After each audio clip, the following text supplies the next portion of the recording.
Artificial intelligence, or AI, is a powerful tool.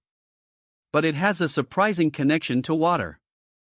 Water is essential in cooling systems that keep AI hardware running efficiently. Data centers, where AI processes information, generate a lot of heat. To prevent overheating, they use water-based cooling systems. This helps maintain the right temperature for servers. Water is not just for cooling. It is also used in the manufacturing of AI chips. These chips are crucial for AI's ability to learn and analyze data. AI systems often require large amounts of energy.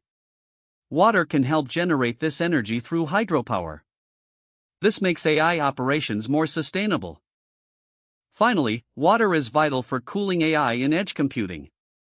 This technology places AI closer to where data is generated, using water to cool devices that work in the field.